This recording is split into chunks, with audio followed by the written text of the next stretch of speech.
Hey guys, this is Siddharam and welcome back to my channel Lit with Chittu. So இன்னைக்கு நம்ம வீடியோல William வொர்ட்ஸ்வொர்த் எழுதின Alice Fell of poverty அப்படிங்கிற போமோட summary தான் பார்க்க போறோம். இங்கிலீஷ் ரொமான்டிக் மூமெண்ட் பிகின் ஆகிறதுக்கு ஒரு முக்கியமான ரீசன் அப்படின்னா வில்லியம் வொர்ட்ஸ்வொர்த் தான். ஏன் அப்படின்னா அவரோட லிரிக்கல் பேலட் அப்படிங்கிற ஒர்க் மூலமா தான் அந்த இங்கிலீஷ் ரொமான்டிக் மூமெண்ட் வந்து பிகின் ஆச்சு அப்படின்னு சொல்லுவாங்க. வில்லியம் வொர்ட்ஸ்வொர்த் April 7, 1770 தான் பிறந்திருக்காங்க. அது மட்டும் இல்லாம இந்த இயர் 1843 இவருக்கு வந்து யுனைடெட் கிங்டமோட பொயட் லாரேட்ஷிப் அவார்ட் பண்றாங்க. ஸோ இவர் வந்து 1843 இருந்து 1850 வரை பொயட் லாரேட்டா இருந்தாரு. நம்ம இப்போ ஆலிஸ் ஃபெல் ஆஃப் பாவர்ட்டி அப்படிங்கிற அந்த போம்ல வில்லியம் வொர்ட்ஸ்வொர்த் என்ன சொல்ல வராங்க அப்படிங்கறத டீடைலா பார்க்கலாம். அதுக்கு முன்னால இப்போ நீங்க ஃபர்ஸ்ட் டைம் என்னோட சேனலை விசிட் பண்றீங்க அப்படின்னா சப்ஸ்கிரைப் பண்ணிட்டு பக்கத்துல இருக்க பெல் ஐக்கானை மறக்காம கிளிக் பண்ணிடுங்க. அப்பதான் ஃபியூச்சர்ல போட வீடியோஸோட அப்டேட்ஸ் உங்களுக்கு மிஸ் ஆகாம கிடைக்கும். ஸோ இந்த போம் ஆலிஸ் ஃபெல் ஆஃப் பாவர்ட்டி எப்படி பிகின் ஆகுது அப்படின்னா, ஒரு குதிரை வண்டியில ஒரு அன்னேம் ஸ்பீக்கர் வந்து டிராவல் பண்ணி போயிட்டு இருக்காங்க. அண்ட் இந்த ஹார்ஸ் கேரேஜ் யார் ஓட்டுறாங்க அப்படின்னா போஸ்ட் பாய் தான் ஓட்டிட்டு வராரு. அண்ட் இந்த குதிரை வண்டி இப்போ ரொம்பவே ஃபாஸ்டா மூவ் ஆகி போயிட்டு இருக்கு. அண்ட் இவங்க இப்போ டிராவல் பண்றது நைட் டைம். அண்ட் இந்த நைட் வந்து ரொம்பவே டார்க்காவும் க்ளூமியா இருக்கும்னு சொல்லி போயிட்டு சொல்றாரு. இதனால அப்படின்னா மூன் வந்து அங்க இருக்க கிளவுட்ஸ் பின்னாடி மறைஞ்சிருக்குது. ஸோ தட் அந்த நைட் வந்து ரொம்பவே டார்க்கா இருக்குன்னு சொல்லி போயிட்டு வர நினைக்கிறாரு. இவங்க ரொம்பவே ஃபாஸ்டா அந்த ஹார்ஸ் கேரேஜ்ல டிராவல் பண்ணி போயிட்டே இருக்காங்க. அண்ட் சடனா அந்த ஸ்பீக்கருக்கு ஏதோ ஒரு ஸ்ட்ரேஞ்ச் நாய்ஸ் கேக்குது. ஸோ அந்த ஸ்ட்ரேஞ்ச் நாய்ஸை கேட்டு அவர் ரொம்பவே கன்ஃபியூஸ் ஆகுறாரு. அண்ட் அவங்க மூவ் ஆன் ஆக அந்த ஸ்ட்ரேஞ்ச் நாய்ஸ் வந்து அவங்கள ஃபாலோ பண்ற மாதிரி அந்த ஸ்பீக்கருக்கு ஒரு ஃபீல் ஆகுது. அவங்க போக போக அந்த சவுண்ட் கூட்டிகிட்டே இருக்கிறத கேட்டு அந்த ஸ்பீக்கருக்கு வந்து கியூரியாசிட்டி ஜாஸ்தி ஆகுது. ஸோ இதை வந்து என்ன அப்படிங்கிற விஷயத்த கண்டுபிடிக்கணும்னு சொல்லி அந்த ஸ்பீக்கர் வந்து அந்த போஸ்ட் பாய் கிட்ட வண்டியை கொஞ்சம் நிறுத்துப்பான்னு சொல்றாரு. அண்ட் இதை கேட்டதும் சடனா அந்த போஸ்ட் பாய் என்ன பண்றாங்க அப்படின்னா வண்டியை நிறுத்துறாங்க. அண்ட் வண்டியை நிறுத்தி அவங்க பொறுமையா எக்ஸாமின் பண்ணி பாக்குறாங்க. ஸோ அப்போ அவங்களுக்கு வந்து எந்த ஒரு சவுண்டோ இல்ல எந்த ஒரு அழுகை குரலோ அவங்களுக்கு அந்த டைம்ல கேட்கவே இல்லை. அவங்க நிறுத்தி பார்த்தப்பறம் எந்த சத்தமும் கேட்காதனால அகைன் நம்ம ஜேர்னியை கண்டினியூ பண்ணலாம்னு சொல்லிட்டு அந்த போஸ்ட் பை சாட்டை எடுத்து அடிச்சு அகைன் அந்த குதிரை வண்டியை இயக்குறாங்க. இப்போ அந்த ஹார்ஸ் கேரேஜ் ரொம்பவே ஃபாஸ்டா அந்த ரெயின்ல போயிட்டு இருக்கு. இப்போ அகைன் அந்த மிஸ்டீரியஸான சவுண்ட் கேக்குது. ஸோ இப்போ என்னடா அந்த சவுண்ட் அப்படிங்கறத கண்டுபிடிக்கணும்னு சொல்லி மறுபடியும் வண்டியை நிறுத்துறாங்க. அண்ட் வண்டியை நிறுத்திட்டு ஸ்பீக்கர் வந்து இறங்கி வந்து பின்னாடி வந்து பாக்குறாங்க. ஸோ அப்போதான் அந்த ஹார்ஸ் கேரேஜ் பின்னாடி ஒரு குட்டி பொண்ணு வந்து உட்காந்துட்டு இருக்காங்க. குட்டி பொண்ணை பார்த்ததும் அந்த ஸ்பீக்கர் வந்து ரொம்பவே ஷாக் ஆகுறாங்க. ஏன் அப்படின்னா அந்த குட்டி பொண்ணு மட்டும் தான் தனியா இருக்காங்க, அவங்க கூட யாருமே இல்ல.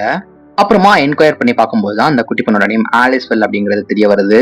அந்த குட்டி பொண்ணு ஹார்ஸ் கேரேஜ்ல உட்காந்து ரொம்பவே சோகமா அழுதுட்டு இருக்காங்க. நம்ம ஸ்பீக்கர் வந்து அந்த குட்டி பொண்ணு கிட்ட என்னாச்சு அப்படிங்கறத கேட்கும்போது அந்த பொண்ணு வந்து மை கிளாக் அப்படிங்கிற வார்த்தையை மட்டும் ஆன்சர் பண்றாங்க. அதை தவிர வேற எதுவுமே சொல்லல. அண்ட் அப்புறமா அந்த ஹார்ஸ் கேரேஜ்ல இருந்து கீழே ஜம்ப் பண்ணி வந்துட்டு அந்த பொண்ணு வந்து ஒரு கிளாக் பாயிண்ட் பண்றாங்க. ஸோ அந்த கிளாக் வந்து இந்த ஹார்ஸ் கேரேஜோட வீல்ஸ்ல வந்து இன்டாங்கிள் ஆயிருக்கு. இப்போ அந்த வீல்ஸ்ல மாட்டிருக்க அந்த கிளாக்கை பார்த்ததும் எப்படியாவது அதை ஃப்ரீ அப் பண்ணிடலாம் அப்படின்னு சொல்லி அந்த ஸ்பீக்கரும் அந்த போஸ்ட் பாயும் ட்ரை பண்றாங்க. அண்ட் இந்த கிளாக்கை ஃப்ரீ அப் பண்ண அப்புறம் தான் உங்களுக்கு தெரிய வருது இந்த கிளாக் வந்து ரொம்பவே டேமேஜா ரொம்பவே மிசேரபிளான கண்டிஷன்ல இருக்குன்னு சொல்லிட்டு. அப்புறமா ஸ்பீக்கர் வந்து ஆலிஸ் கிட்ட நீ எங்க போற அப்படின்னு கேட்கிறாரு. ஃபர்ஸ்ட் வந்து ஆலிஸ் ஹெசிடேட் பண்றாங்க. அப்புறமா தான் சொல்றாங்க அவங்க துஹாம் அப்படிங்கிற பிளேஸ்க்கு போறாங்கன்னு சொல்லிட்டு.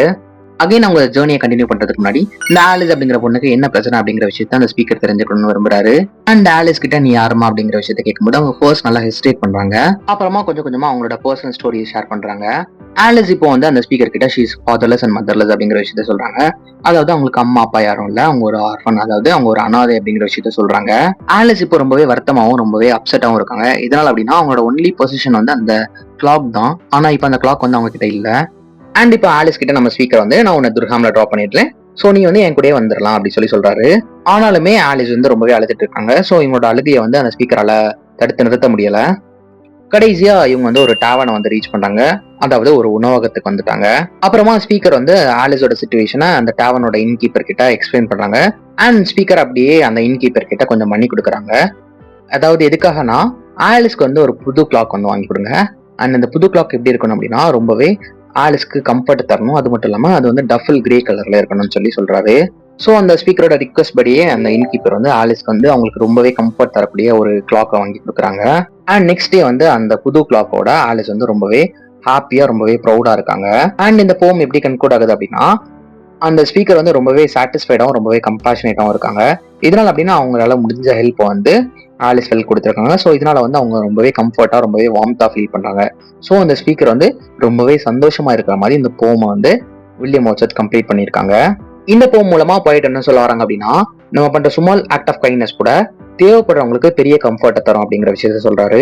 அண்ட் முக்கியமா புவர் பீப்புள்ஸோட ஸ்ட்ரகிள்ல ஹைலைட் பண்ணி கண்டிப்பா எல்லாருமே உதவி செய்யணும் அப்படிங்கிற மெசேஜோட இந்த போமை வந்து கன்க்ளூட் பண்ணிருக்காங்க. ஸோ அவ்வளோதான் கைஸ், வில்லியம் வொர்ட்ஸ்வொர்த்தோட ஆலிஸ் ஃபெல் ஆஃப் பாவர்ட்டி அப்படிங்கிற இந்த போம். ஸோ கண்டிப்பா இந்த வீடியோ எல்லாருக்கும் யூஸ்ஃபுல்லா இருக்கும் நம்புறேன். அண்ட் இந்த போமோட டீடைல் சம்மரி வேணும் அப்படின்னா கீழே டெலிகிராம் சேனல்ல இருக்க லிங்க் யூஸ் பண்ணி டெலிகிராம் சேனல்ல ஜாயின் பண்ணிட்டு ரிக்வஸ்ட் பண்ணுங்க, கண்டிப்பா ஷேர் பண்றேன். அண்ட் இந்த வீடியோ உங்களுக்கு பிடிச்சிருந்துச்சு அப்படின்னா லைக் பண்ணுங்க, ஷேர் பண்ணுங்க, சப்ஸ்கிரைப் பண்ணுங்க. மறக்காம பக்கத்தில் இருக்க பெல் ஐக்கானை கிளிக் பண்ணிடுங்க. அப்பதான் நான் ஃபியூச்சர்ல போட வீடியோஸோட அப்டேட்ஸ் உங்களுக்கு மிஸ் ஆகாம கிடைக்கும். This is Sidhu signing off from let with Sidhu. Take care, bye.